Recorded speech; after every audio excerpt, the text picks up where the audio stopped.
without goggles, not in the opal business anyway.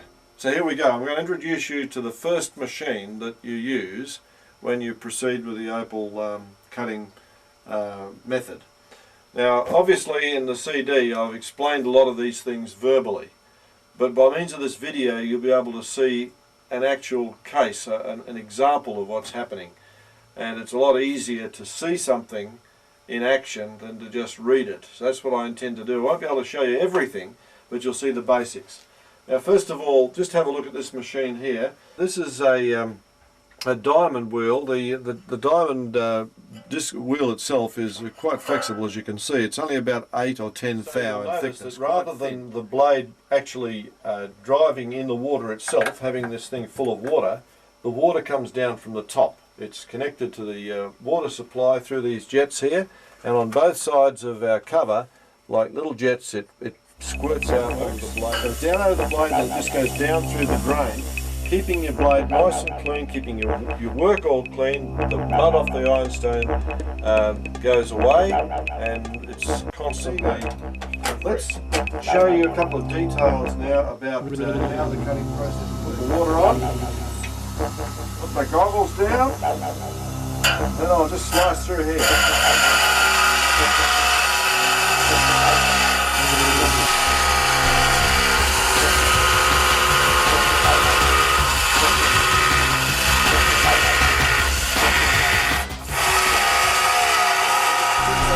Off the side.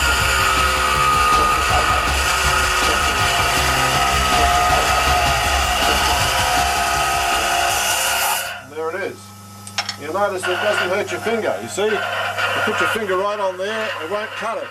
You put it on the hard stuff and it'll cut it. So that's the first process. The diamond blade enables you to get all the rubbish off so that you can work on the stone.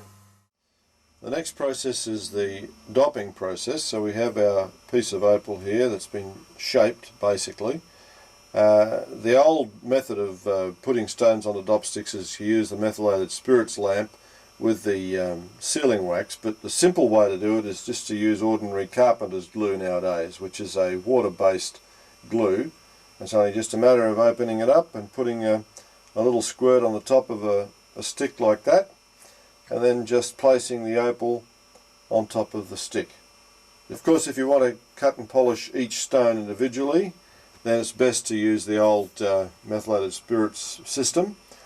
But in this case, if you do say 10 stones at once, you can just leave them overnight and they're ready to dop the next day. Well, you know those cooking shows on television? Here's one we prepared earlier, so we don't have to wait for that one to dry before we take it to the next one. Next process from the grinding wheel, the sanding wheel. And you'll notice that this sandpaper sheet will come on and off at will. You can use disc cement, which is a type of contact cement similar to the glue they use to put on the soles of shoes, only it doesn't dry. So this is sort of remains tacky and permits the paper to be put on and off whenever you want it. So you can just put it back on there like that. You'll notice here this is a little gravity fed water source. And down the bottom, I don't know whether you can see that or not, but there's a little pedal down there, like an accelerator with a piece of string on it. It's attached to a tap up here, and this allows the water to come on and off whenever you want it. This is quite an interesting little process that I've developed, enabling you to use that white glue that we showed you earlier to dop the stones. If you use an ordinary wheel that you can't, where you don't have any water control over it, the glue oftentimes will overheat. But with the water you can control the heat. You can also keep the sandpaper disc relatively clean of rubbish, and all around it's a handy little extra tool to use in the polishing process. This opal here is from Lightning Ridge. It's got interesting stripes, colour mixed with black potch, and should come up into a really nice. Give it a squirt of water just to clean it up a little bit.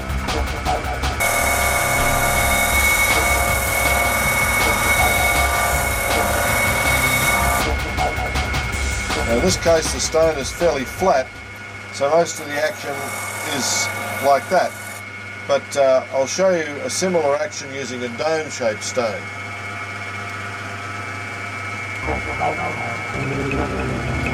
So here's a stone with a dome. In this case, the action is more like this. You'll notice how these fingers here are used as a sort of a mini bench to hold the dopstick, and this finger here allows the stone to be turned like a lathe.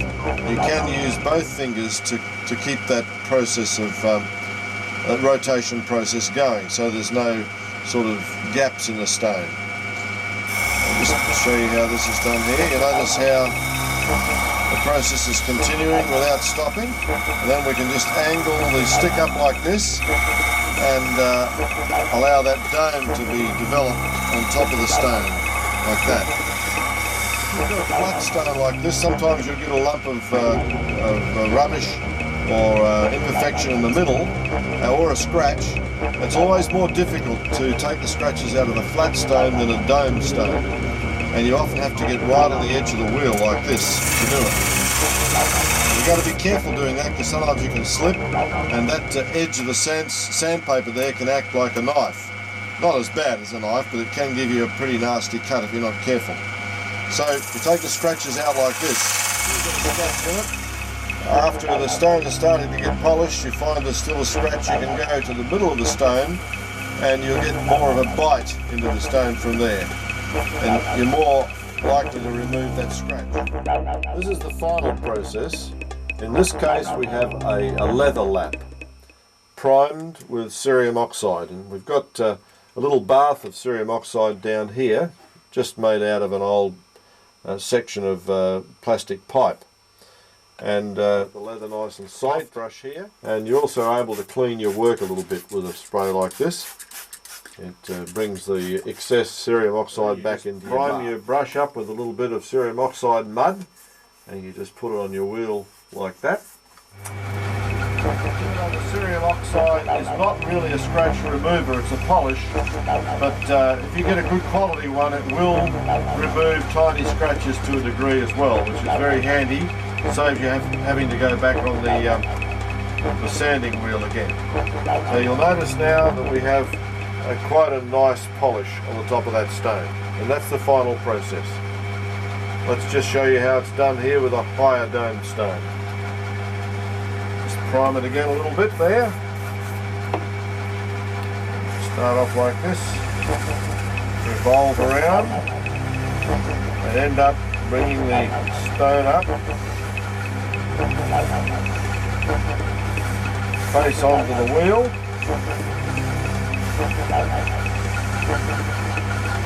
clean the cerium oxide out with your finger like that, scrape it down there so you're not wasting anything. Use it for next time again. Just wipe it off. Use your trusty towel to clean things up, and there you have the final process.